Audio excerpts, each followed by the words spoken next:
Pra, në këto libra do të shikojmë se si përshkruhet koha e hershme dhe çfarë theksojnë mbi Skënderbeun. Por libri më kryesor që do të shfaq sot me ju është libri mbi figurën e Skënderbeut dhe mbi kryengritjen e Skënderbeut, mbi shkaqjet e kryengritjes së Skënderbeut dhe pse e ka bërë kryengritje Skënderbeu. Skënderbeu nga një anë fitonte besimin e sultanit, nga ana tjetër fshehur Azi merrte mësime të gjuhës shqipe dhe të ndjenjave kombëtare, ndërmjetësve të besuar që dërgonte babai i tij Gjon Kastrioti. Pra, sipas burimeve të ndryshme, shkaqjet e kryengritjes së Skënderbeut kundra perandorisë, shkruan historiani turk, janë të ndryshme si vrasja e vëllezërve të tij pa asnjë shkak nga sultani. Pra, ky ishte një hakmarrje. Shkaqjet e mbrojtjes së dinjitetit dhe të fesë, që ishte ndryshuar feja me dhunë, dhe ishte detyruar që vazhdimisht të bënte lutje për sultanin. Shkaqe që sultani nuk e mbajti fjalën dhe nuk i dha trashëgiminë të jatit, por i dha një timarme me pak të ardhura. Shkaku sa ai vinte nga një familje fisnike, ishte princ dhe kurrë nuk harroi nga vinte dhe kush ishte dhe që e kishte mbajtur gjithmonë të gjallë ndjenjën e atdheut. Sipas shënimeve të shkrimtarëve të Perëndimit, theksohet që sultani i vrau vëllezërit e Skënderbeut që mos të kërkonin të drejtat mbi trojët e tyre, ndërsa Skënderbeu që ishte më i vogli, nuk e preku sepse i duhej që ta rriste dhe ta mësonte sipas politikës së tij për ta përdorur dhe për të mbajtur nën kontroll kundra kryengritjeve vendin e tyre antar. Përshëndetje miq, ju përshëndesun me Moza Elezi. Sot është data 6 maj e vitit 2025 dhe sot festojmë 620 vjetorin e lindjes së të madhit Gjergj Kastrioti Skënderbeu. Pra sot është një ditë e madhënishme për ne. Për Skënderbeun janë shkruar shumë libra, shumë shkrimtarë të botës, që në kohët e mesjetës, pra që nga vitit 1500 e sot, për Skënderbeun kanë shkruar shkrimtarë të njohur të botës. Por për ato nuk dua të flas sot dua të shfaq me ju. Në këtë ditë të madhnueshme, në ditën e 620 vjetorit të lindjes së Skënderbeut, dua të shfaq me ju ato çfarë kanë shkruar historianët dhe enciklopeditë turke mbi figurën e shuar të Gjergj Kastriotit Skënderbeut. Kam renditur disa libra këtu. Pra, në këto libra do të shikojmë se si përshkruhet koha e hershme dhe çfarë theksojnë mbi Skënderbeun. Por libri më kryesor që do të shfaq sot me ju është libri mbi figurën e Skënderbeut dhe mbi kryengritjen e Skënderbeut, mbi shkaqjet e kryengritjes së Skënderbeut dhe pse e ka bërë kryengritje Skënderbeu. Pikërisht sot, në 620 vjetorin e lindjes së të madhit Gjergj Kastrioti Skënderbeu, dua të shfaq me ju çfarë përshkruhet në librin I Skënderbeu dhe I Sjallmarrë, pra kryengritja e Skënderbeut e shkruar nga historiani turk Haluk Basharan, I cili, ndryshe nga historianët e tjerë, ka bërë një përmbledhje të gjerë mbi figurën e Skënderbeut dhe ai bën thirrje të gjithë historianëve të Turqisë të shpalosin enciklopeditë, të shpalosin shënimet e asaj kohe mbi Skënderbeun dhe të flasin më gjerë mbi figurën e Skënderbeut. Dhe ai thekson me të drejtë që figura e Skënderbeut është një figurë kryesore për lidhjen e dy shteteve, shtetit turk dhe shtetit shqiptar, sepse figura e Skënderbeut për historianët turq deri tani është trajtuar thjesht si një figurë kryengritëse, një figurë rebele dhe si tradhtar imperatorisë, por nuk është bërë studime më të gjata mbi historinë e Skënderbeut. Nuk janë bërë shkrime dhe studime më të thella për ta nxjerrë në pa figurën reale të Skënderbeut, ku historiani Haluk Basharan e bën këtë thirrje që të bëhen studime më të thella, të nxirret në pa se përse e ka bërë kryengritjen Skënderbeu, se ai mos të përdoret si figurë konfliktuese, pra përçarës në mes të dy shteteve, por të shfaqet historia e vërtet ashtu siç është. Gjithashtu sot do të shikojmë se çfarë kanë shkruar historianët të ndryshëm dhe në përgjithësi historianët turk mbi figurën e Skënderbeut. Shkurtërisht, por bazamenti do të jetë libri I shkruar mbi figurën e Skënderbeut nga historiani Haluk Basharan. Patjetër që do të shikojmë se çfarë ka shkruar shkrimtarët dhe historianët turk, por do të shohim se çka kanë shkruar edhe shkrimtarët e njohur botëror mbi figurën e Skënderbeut. Por patjetër që jo të gjithë librat, sepse po të mbledhim ato sot do të ishte mbushur këtu tavolina plot e përplot. Ne do të shohim se çfarë shkruan Enciklopedia Osmanlie mbi figurën e Skënderbeut. Megjithëse në Enciklopedinë Osmanlie në përgjithësi nuk mund të shohim për figurën e Skënderbeut, megjithëse në këto shikojmë për të gjithë figurat të cilat I kanë shërbyer me një besnikëri të madhe Osmanlisë, por ai që duhet të merrte pjesë në të vërtetë edhe në këtë enciklopedi është edhe Gjergj Kastrioti Skënderbeu, sepse ka bërë luftra të shumta dhe I ka dhënë një fuqi imperatorisë Osmanlie në atë kohë gjatë kohës së tij, por patjetër që figura e Skënderbeut nuk është studiuar dhe nuk është faqur ashtu siç duhet, sepse në të gjithë librat e historisë turke Skënderbeut është kryengritës, është rebel sipas tyre dhe është tradhtar, kur ai përmbar popullin shqiptar është heroj jon kombëtar. Gjithashtu në këtë vëllim që kam në dorë është vëllimi numër 1 në faqen 508 do të shikojmë se çfarë shkruhet mbi Skënderbeun. Sultan Murati deri tashmë kishte korrur fitore kudo, por tani ai hasi një kundërshtar dhe armik të fortë e të pamposhtur. Ky ishte bashkëkohas dhe rivali më i madh i Hundjadit, quhej Skënderbeu. Ai njihet për luftrat e mëdha kundra perandorisë osmanlie, për fitoret që korri dhe për armiqësinë e madhe ndaj perandorisë dhe për luftën për liri të Shqipërisë. Ai fitoi titullin e nderit heroi kombëtar. E pamundur të mos ndiqni me admirim këtë luftë të shkëlqyer që zgjati 25 vjet në mbretërimin e Skënderbeut. Babai i Skënderbeut ishte detyruar që përveç taksave që të paguante, të jepte robër edhe 4 djemtë e tij. 3 fëmijët e tjerë vdiqën në moshë të vogël, thekson Enciklopedia, ndërsa më i vogli, Gjergj Kastrioti, me një fytyrë fisnike, me një mendje të mpretë dhe zgjuarsi të paparë, u mor nga sultani, u bë sunet, ju ndryshua feja dhe u kthye në musliman dhe nga virtytet e tij të ralla, u rrit si djali i brendshëm i sarajit. Në moshën 18 vjeçare, ai mori emrin Skënderbe dhe mori emrin Beg, që në moshën 18 vjeçare Skënderbeu dallohej për virtytet e veçanta që i ngjanin Iskenderit të Madh. Trim, i zgjuar, i shkathët me mendime trimërore. Virtytet e Skënderbeut ngjanin me ato të Skënderit të Madh, me të Xhingis Hanit, të Timurit. Kur vdiq Gjon Kastrioti, Sultan Murati nuk ja kishte dhënë Skënderbeut trashëgiminë e të atit dhe të vëllezërve. Ai kishte vënë në detyrë si vali në Madh dhe me këtë padrejtësi Sultan Murati i kishte hapur rendin e luftës, e kishte detyruar Skënderbeun të shpallte luftë. Skënderbeu e kishte mbajtur brenda në zemër brengën e padrejtësisë që sultani i kishte bërë dhe në luftën me Hungarinë ai e kishte shfrytëzuar këtë rast për të kundërvënë perandorisë osmanlie. Skënderbeu në moshën 9 vjeçare, kur u mor peng nga sultani, ishte betuar për hakmarrje dhe në moshën 19 vjeçare e bëri përgatitjen e hakmarrjes. Me një ferman deklarate të manipuluar, ai mori në dorë kalan e Krujës dhe nga aty mbarë vendin e tij. Megjithëse ai ishte i drejtë në hakmarrjen e tij, për t'i rimarrë pronat e trashëguara nga jati që ja kishte zaptuar sultani, nga sultani ai u quajt tradhtar dhe jo besnik. Skënderbeu u vendos në kalan e Krujës, ai bashkëpunoi me familjet dhe fiset dhe princet e tjerë shqiptar dhe në mënyrë të organizuar, ato ishin në kryengritje ndaj Osmanlisë, ku ato mbjellnin tmerr në ushtrinë osmanlie. Për kryengritje ndaj osmanlive, për luftrat e tij të pamposhtura, ai gëzoi respektin e mbar Evropës perëndimore dhe nga shqiptarët ai respekton emrin heroi kombëtar. Po pra, do të shikojmë se çfarë shkruhet në historinë bizantine, ku ky libër të shkruar nga Charles Diel dhe në faqen 212 do të shikojmë gjendjen e asaj kohe, pra të Shqipërisë në Imperatorinë Osmanlie dhe mbi figurën e Skënderbeut. Në faqen 212 shikojmë: kryengritjet shqiptare të Moresë ishin ato që sollën fuqinë e perandorisë osmanlie në Gadishullin e Moresë. Vëllezërit despot të Konstantinit të 19 për të mposhur kryengritjet shqiptare të Moresë kërkuan ndihmën e perandorisë osmanlie. Mehmeti i dytë erdhi në vete në krye të ushtrisë që shtypi këtë kryengritje në vitin 1460. Moreu fut në sundimin e perandorisë osmanlie. Libri në të cilën do të bazohemi dhe kemi shkrimin në përgjithësi mbi Imperatorinë Osmanlie në atë kohë dhe mbi figurën e Skënderbeut është libri Figura Osmanlie në shtetet ballkanike dhe në shtetet e Detit të Zi, që është përmbledhur pas shumë studimesh nga një grup historianësh turk, të cilët ata kanë bërë studime edhe në Shqipëri, edhe në shtetet ballkanike dhe në shtetet e Detit të Zi, pra të Rusisë e tjera, ku ato cilësojnë vazhdimisht se figura Osmanlie në të gjitha këto shtete është shfaqur e njëjtë. Për këtë keni programin e plot që kam bërë me profesorin, me historianin Mehmet Haxhi Sadiollu, i cili edhe ma ka dhuruar këtë libër. Në këtë libër do të shikojmë që nga faqja 148 deri në faqen 204, ku shkruhet në përgjithësi për Osmanlinë dhe mbi figurën e Skënderbeut. Gjergj Kastrioti Skënderbeu nuk është vetëm një luftetar i lirë shqiptar, por edhe një mbrojtës i qytetërimit evropian. Ai quhet babai i mbar shqiptarëve. Kudo në çdo qytet të Shqipërisë gjenden monumente të Skënderbeut dhe nga mbarë shqiptarët quhet heroi kombëtar. Patjetër që kanë të drejtë në këtë aspekt. Skënderbeu është kryengritës kundra Imperatorisë Osmanlie dhe mbi figurën e tij shkruhet në librat e historisë shqiptare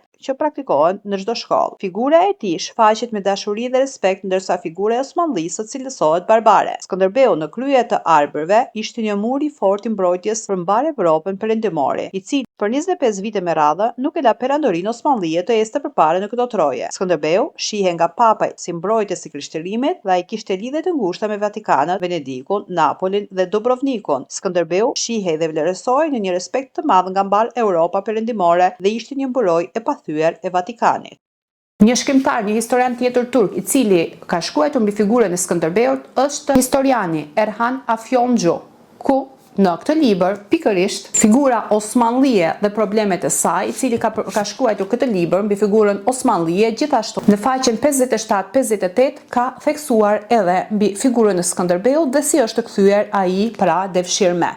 Gjithashtu do të shikojmë edhe këto shkrime. Erhan Afjonxhi në faqen 57-58 thekson që, sipas përshkrimit të gjerë të Halil Inalxhik, Perandoria Osmane jo vetëm e shpatë, por në tërësi Perandoria përdori politikën duke i fituar zemrën shqiptarëve dhe ashtu e shtriu fuqinë e saj. Brenda kuadrit të politikës osmane, jo muslimanëve ju dha siguria e jetës dhe e pronës, liria e fesë dhe u shpëtua nga varësitë e vjetra feudale. Për shembull, sipas ligjeve Dushanov zakonik, fshatari duhej të punonte në tokat e princit si punë e detyruar 2 ditë në javë pa pagesë. Sipas metodës osmane, pronari i timarit ishte i detyruar të punonte në tokën e tij vetëm 3 ditë në vit pa pagesë. Gjithashtu do të shikojmë edhe çfarë ka shkruar historiani Ilber Ortaylı mbi figurën e Skënderbeut që do ta gjejmë në faqen 23.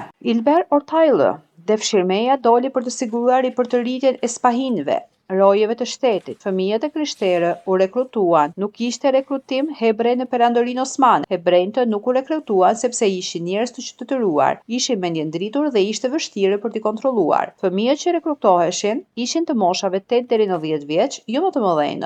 Ato rriteshin në kulturën osmane, me rregullat osmane, i ndryshohej feja, rriteshin duke bërë lutje për pashanë dhe ato që kishin kapacitet për të bërë udhëheqës apo komandantë zgjidheshin dhe rriteshin si djemë të brendshëm në sarajt dhe më vonë dërgoheshin në trojtë e tyre për të mbledhur taksa për Perandorinë Osmane dhe për të mbajtur nën kontroll kundra kryengritjeve vendin e tyre antar. Kështu mor peng dhe u rekrutua edhe Gjergj Kastrioti Skënderbeu, pa e ndryshë nga të tjerët, kurrë se harroi vendin e tij, prejardhjen e tij dhe gjakun e tij.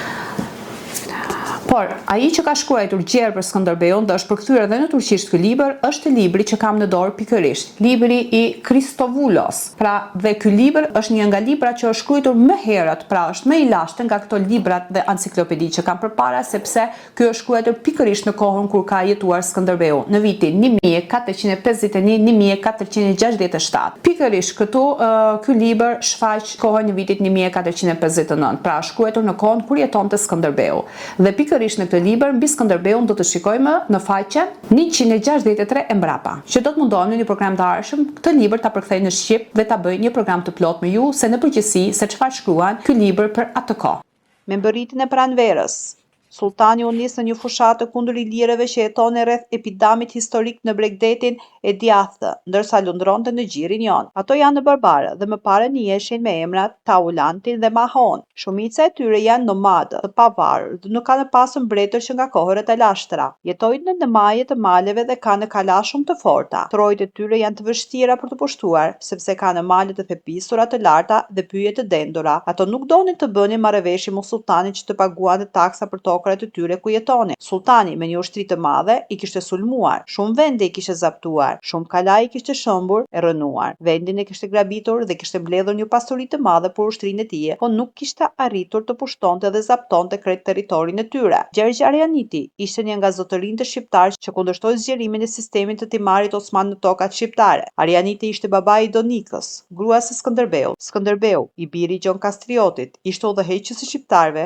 i cili u kundërvu Perandorisë Osmanlie. Skënderbeu në moshën 9 vjeçare ishte marrë peng nga sultani dhe në sarajt e sultanit ishin ndryshuar feja, ishte bërë sunet dhe ishte rritur si djali i brendshëm i sarajt. Në vitin 1438 ishte dërguar si oficer në Kruja. Zotërinjtë shqiptar në jug kundërshtuan përhapjen e sistemit të timarit osman në tokat shqiptare. Gjin Znebisi, Andrea Topias, Gjergj Arianiti dhe këtyre ju bashkua dhe u vu në krye të këtyre kryengritjeve Skënderbeu në vitin 1444. Për 25 vite me radhë, ai nuk e la Perandorinë të sundonte në trojët shqiptare. Do të shikojmë gjithashtu se çfarë shkruar mbreti i historisë turke, Halil Inalxhik, se çfarë shkruan mbi figurën e Skënderbeut. Siç e dini, Halil Inalxhik është ai që ka shkruar edhe defterin Arvanitas, pra të kohës më të hershme Osmanlie dhe është i vetmi që e ka përmbledhur dhe ka shfaqur edhe gjendjen e Shqipërisë, trojëve shqiptare, trojëve ballkanike të asaj kohe, por do mundohem ta përkthej defterin Arvanitas dhe të shfaq sepse aty kemi mbi trojët shqiptare, mbi tokat shqiptare, mbi gjendjet shqiptare të asaj kohe. Por sot me rastin e 620 vjetorit të lindjes së Skënderbeut, do të shikojmë se çfarë thekson Halil Inalxhik, që ai shkrua në përgjithësi edhe mbi gjendjen dhe mbi imperatorinë Osmanlie të asaj kohe në trojët ballkanike, mbi figurën e Skënderbeut. Dhe fillon që nga faqja 49 dhe kështu shkon deri në faqen 115. Perandoria Osmanlie, po mos se ishte shtrirë në Ballkan, ajo do të zhdukej në histori si principata të tjera të vogla turke. Pushtimi i Bosnjës në vitin 1463 shkaktoi luftën me Hungarinë.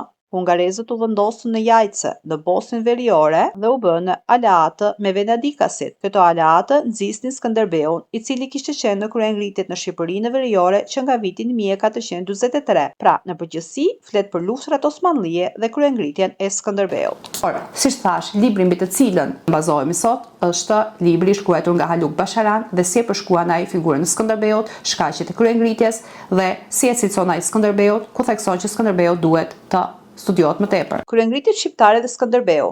Pra, i Skënderbej dhe i Siamarë. Historiani turk Haluk Basharan shkruan gjatë mbi historinë e lashtë shqiptare, për prejardhjen, rënjet, të dhënat që nga koha neolitike. Ai flet për rënjet dhe popullsinë shqiptare si popull autokton i këtyre trojeve, dhe gjithashtu flet edhe për fiset dhe mbretëritë e para shqiptare. Ndryshe nga historianët e tjerë, ai para se të dalte çështja e Skënderbeut, flet edhe për gjën e Shqipërisë para kohës osmanlie dhe mbas një përshkrimi të gjërë na bën më të qartë për të kuptuar gjendjen e asaj kohe, gjë që s'po e cek sot me imtësi. Prej vitesh çështja e Skënderbeut është të parë thjesht si kryengritje dhe ka krijuar një themel që shtrihet në lidhjet shqiptaro-turke. Nëse nxirret në paraliteti i kryengritjes, kjo do të ketë një rëndësi të madhe në historinë turke dhe në lidhjet në mes dy shteteve. Teksa nga historia turke vlerësohet si kryengritës, nga shtetet perindimore kjo kryengritje është përdorur si armë kundra perandorisë. Shtetet perindimore, duke eliminuar marrëdhëniet turko-shqiptare, çështjen e Skënderbeut e kanë kthyer në çështjen e gjysmëhënës dhe të kryqit.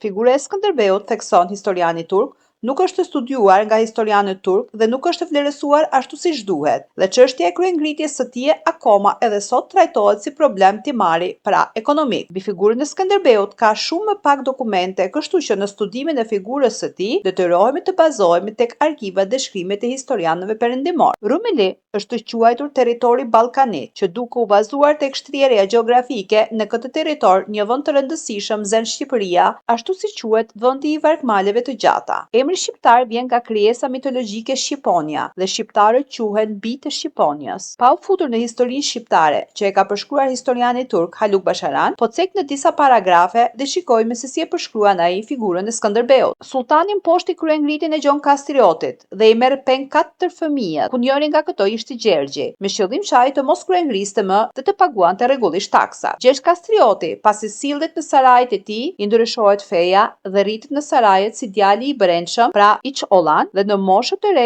ai vjen në postën e një komandanti ku merr edhe epitetin Skënderbej. Dhe nga ajo ditë quhet Gjergj Kastrioti Skënderbeu. Skënderbeu, që nga ardha në saraj, gjithmonë kishte mbajtur lidhjet me vendlindjen e tij. Duke u nisur nga mosmarrveshja me sultanin, i cili nuk e mban fjalën dhe nuk i jep si trashëgimi tokat e lëna nga babai i tij, dhe që nga sultani i kishte vrarë vëllezërit, Skënderbeu në brendësinë e tij i kishte shkëputur marrëdhëniet me sultanin dhe priste rastin e volitshëm për t'u kundërvënë perandorisë osmanlie. Në vitin 1443, në betejën e Nishit me hungarezët, ai gjen rastin të futet në atë e tij, ku për rreth 25 vite ai ngren flamurin e tij dhe ishte një nga kundërshtarët e vetëm që mundoi edhe të pathyeshmin Fatih Sultan Mehmetin. Për 25 vite me radhë, Gjergj Kastrioti Skënderbeu ishte mburoje e Ballkanit, ku perandoria nuk mundi të funksionojë lirshëm dhe ai ishte një rrezik i madh për perandorinë. Skënderbeu, me numër ushtarë shumë të vogël nga ajo e perandorisë osmane, korri të fitore të njëpasnjëshme, gjë që kjo i tërhoqi vëmendjen papës dhe ai u bë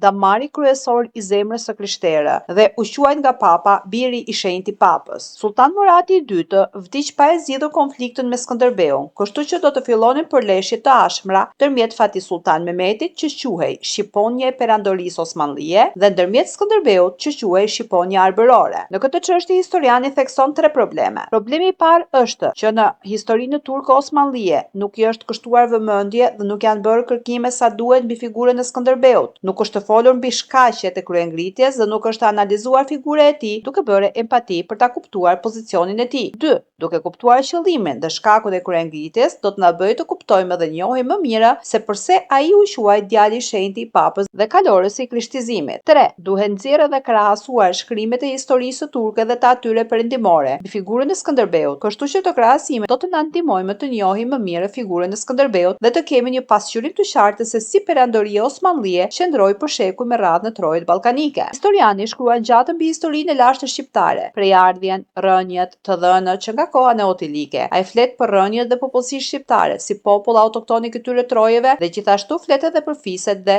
mbretëritë e para shqiptare, gjë që këto s'po i cek me imtësi sepse do t'i përmbledh në një program tjetër. Për dëbimin e perandorisë nga Trojët ballkanike, fisi i kastriotëve ka luajtur një rol të rëndësishëm dhe kryesor dhe sidomos me kryengritjen e Skënderbeut, ato kanë treguar një rritje të madhe. Për prejardhjen e fisit të kastriotëve ka hipoteza të ndryshme, edhe pse ka pretendime se kanë prejardhje greke apo serbe në lidhje me prejardhjen e tyre. Ekziston një burim i fortë se ata janë trashëgimtar të fisëve ilire që jetonin këtu. Në mbi figurën dhe veprimtarinë e familjes kastriota, të dhënat më të vjetra i hasim në emrin e gjyshit të Skënderbeut, të Pal Kastriotit. Theksohet në të dhëna që Pal Kastrioti zotëronte në Sinë dhe Gardi, pra Mat dhe Dibër. Flitet që Pal Kastrioti nuk kishte një ushtri që të kundërvije serbëve apo bizantinëve me në atë kohë dhe se fiset Ballsa dhe Topijat ishin më të fuqishëm. Në këto kohë, në shekullin 13 dhe 14, një krajli serbe po rritej dhe fuqizohej në Ballkan dhe po shtrihej në Shqipëri. Në kohën kur udhëhiqte Pal Kastrioti, familja Kastriotëve nuk tregonte fuqizim, ndërsa Ballsa dhe Topijat tregonin rritje në numër. Pal Kastrioti zuri vend në sidomos në metoda që ai sugjeroi në luftën kundër Osmanlive në muharebën e parë të Kosovës. I biri i Palit, Gjon Kastrioti, e zgjeroi dhe e rriti namin e Kastriotëve. Në enciklopedinë e Uzun Çarshë shohim që mbi familjen Kastriotëve theksohet që ata thirreshin Mazrekullar, më vonë u quajtën Kastriot. Sipas shënimeve në Uzun Çarshë, theksohet që Mazrekët janë dëbuar nga trojët e tyre dhe ato kanë vajtur në Korfuz dhe Morea dhe nga aty kanë vajtur në Kalabri dhe sot quhen Arbëresha. Pra Arbëreshet janë trashëgimtarët e tyre. Të dhënat të ndryshme të Uzun Çarshis thonë që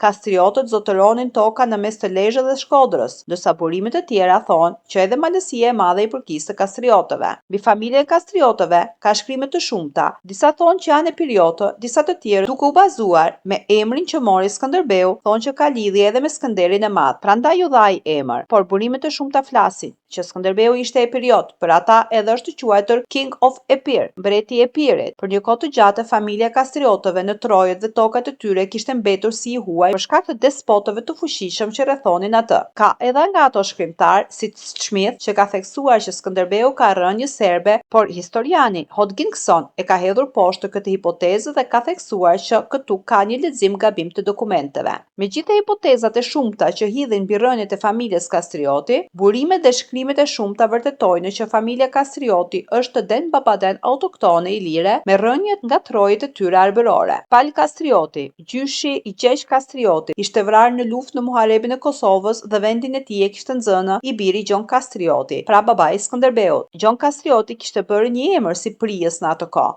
Flitet sipas burimeve që në betejën e Poloshnikut, kastriotët morën pjesë në luftë kundër Osmanlisë në udhëheqjen e Prenc Lazarit, në urdhrat në radhët të ushtrisë serbo-bosnjake. Nga ana strategjike dhe gjeografike, Shqipëria përbënte një pikë kryesore për tregtinë e Osmanlisë dhe kjo shqetësonte Venedikun, kështu që gjatë kësaj periudhe shohim bashkëpunimin e kastriotëve me venedikasit, venecianët dhe napolitanët. Në veri të Shqipërisë gjindeshin disa fuqi feodale serbe, kështu që prijesët shqiptar bashkëpunonin në luftë me këto fuqi kundra Osmanlisë. Smith në shkrimet e tij ka theksuar që Osmanlia, duke vendosur fuqinë e saj në Ballkan, ka dhënë një dëm të madh botës së krishterë duke i kthyer të gjitha kishat në xhamia. Dhe nga ana tjetër bëhej ndërtimi i xhamiave të reja. Në vitin 1400, Perandoria tregonte fuqizimin e saj në Ballkan dhe nga humbja e betejave Gjon Kastrioti bëri marrëveshje me osmanlitë dhe si përfundim u detyrua t'i japi si garanci peng 4 djemtë e tij. Gjergji, Stanisha, Konstantini dhe Reposha.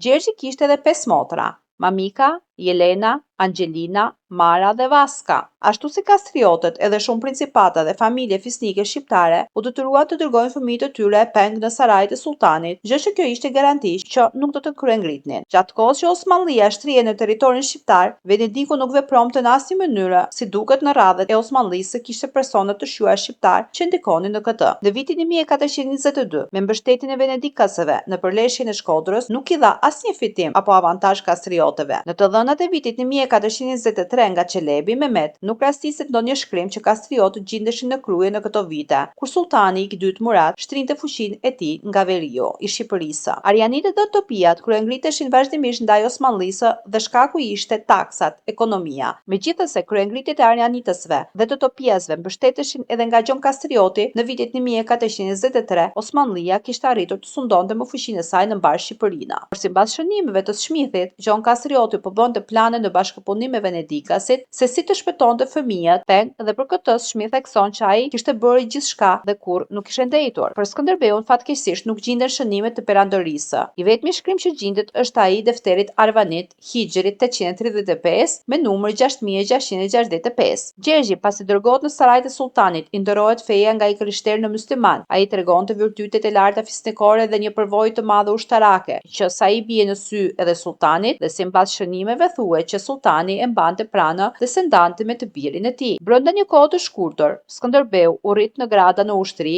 dhe e meritoi emrin që u vuaj Skënder. Gjergji, që nga dita që erdhi në saraj, kurrë nuk harroi rënjët e tij dhe gjakun e tij. Në disa shënime bile thuhet që Gjergji u mor peng në vitin 1423, ka në moshën 18 vjeçare. Gjë që kjo nuk përshtatet sepse në Osmanli ato që bëhen devshirme, pra siç u mor Gjergji, duhet të jenë në moshë 8 vjeç, 9 vjeç, maksimumi 10 vjeç, sepse fëmijët në moshë më të madhe kujtojnë dhe mbajnë mend gjithçka dhe aq më tepër kur ky është një princ që kjo do të paraqisë një rrezik të madh për imperatorinë osmanlie. Gjergji në shpirtin e tij mbante fshehur ëndrrën e babait të tij për të udhëhequr trojet arbërore dhe për ta përzënë Osmanlinë nga trojet arbërore. Por gjatë kësaj kohe ai tregonte bisnikëri dhe sukses në krah të Osmanlisë, gjë që bënte që sultani të besonte dhe mos të dyshonte tek Gjergji. Sultan Murati i dytë, duke u bazuar tek trimëria e tij dhe fitoret e tij, i jep në urdhër Gjergjit një ushtri prej 5000 vetësh dhe e dërgon në trojet ballkanike për të mposhtur kryengritjet. Gjergji kishte kryer më së miri këtë detyrë dhe kështu që kishte fituar një besim më të madh të sultanit në këtë fitore.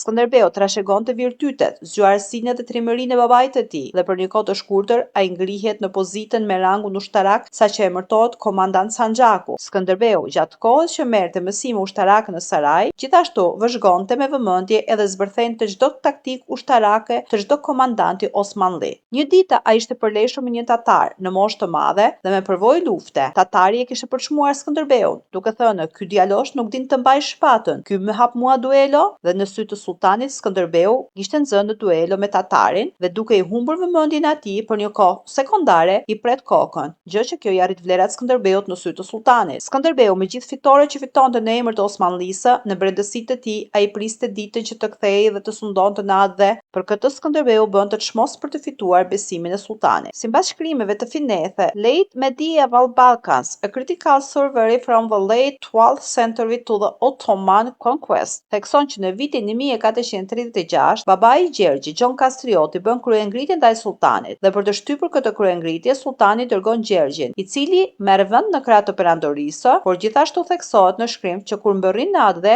Gjergji mbat këtë fjalim: "Si gjithmonë, edhe se jetojmë si një familje, edhe se hajme në të njëjtën tavolinë, edhe se mendojmë në të njëjtën mënyrë, as ata, as kush që jetojnë nuk më kanë dëgjuar të përmend vendin tim. Asnjëherë, asnjë burrë nuk ka dëgjuar asgjë në fjalën time apo në një fjalë që kam përdorur që do të thuaja se isha i krishterë." Nga kjo shohim se megjithëse Skënderbeut ju thye feja, ai në shpirtin e tij kurrë nuk ndryshoi. Në shënimet e Enhintsop, Skanderbeg or Love and Liberty, a Tragedy, thekson që marrëdhëniet e Skënderbeut me sultanin ishin marrëdhëniet si babë e birë. Pas vdekjes së Gjon Kastriotit, Skënderbeu pretendonte që të merrte trashëgiminë e trojeve të lëna nga babai, por sultani nuk ja dha këtë të drejta. Skënderbeu kishte filluar të bënte lidhje dhe të organizonte grupe të vogla në trojet e tij. Skënderbeu kishte trashëgimi nga gjyshi dhe disa timare në Kaninë, ku ato ishin ndarë Mehmet Beut dhe disa timareve kristian dhe toka që kishte në krye ishin dhënë babait të Haxhi Zaganosit. Sipas shënimeve të Zheliaskova,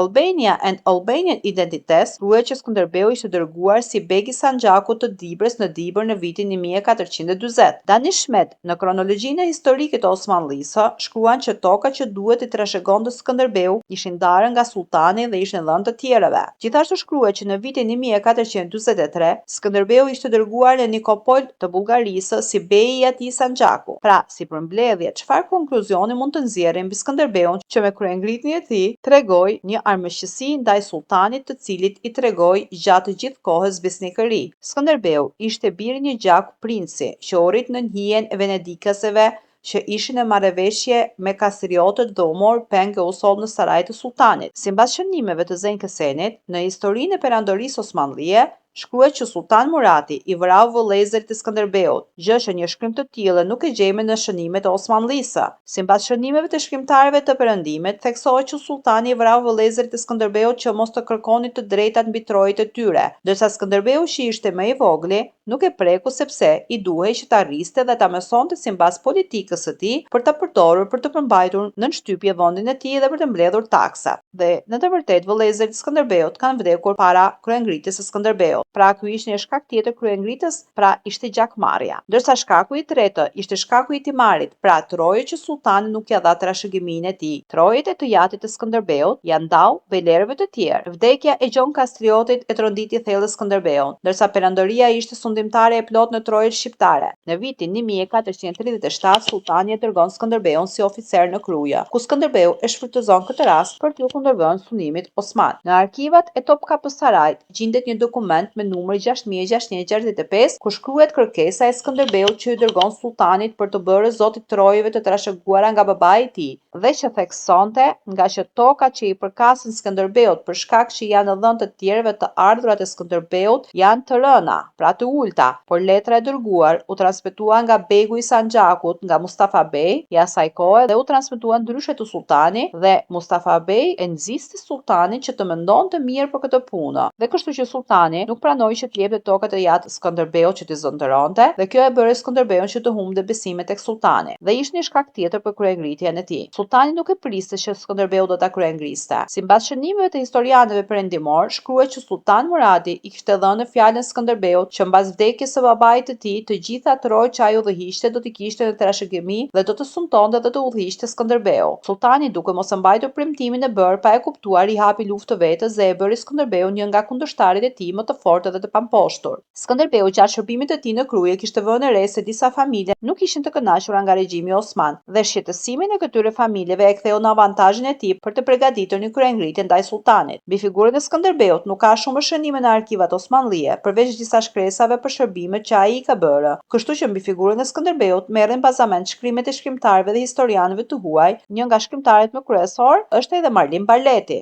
Një pjesë e popullsisë në atë kohë nuk ishin të kënaqur nga politika osmane dhe në mbështetjen e Venedikut bejlerët shqiptar her mbas here bënin kryengritje. Fëmijët e bejlerëve shqiptar ishin marrë peng ashtu si Gjergj Kastrioti. Binte në sy fare qartë që bejlerët shqiptar i kishin mësuar fëmijët e tyre të ishin kokëfort, inatçar dhe të vendosur. Për të tilla virtyte binte në sy edhe Skënderbeu, por ishte shumë më i zgjuar, diplomat dhe dinte si të përshtatej, e si të sillej. Skënderbeu nga një anë fitonte besimin e sultanit, nga ana tjetër fshehur azi merrte mësime të gjuhës shqipe dhe të ndjenjave kombëtare, ndërmjet ndërmjetësve të besuar që dërgonte babai i tij Gjon Kastrioti. Në shënimet e Lamartinit shohim që sultani e kishte detyruar Skënderbeun, pra e kishte futur në një pozitë që ishte detyruar të vriste edhe shqiptarët. Për këtë e pamë më sipër në shënimet kur ajo dërgua për të shtypur kryengritje në Ballkan dhe në kryengritjen e Teatrit ku Skënderbeu kishte marrë pjesë në krah të perandorisë, sipas shënimeve. Pra, sipas burimeve të ndryshme, shkaqjet e kryengritjes së Skënderbeut kundra perandorisë, shkruan historiani turk, janë të ndryshme si vrasja e vëllezërve të tij pa asnjë shkak nga sultani. Pra kjo ishte një hakmarrje. Shkaqjet e mbrojtjes së dinjitetit dhe të fesë,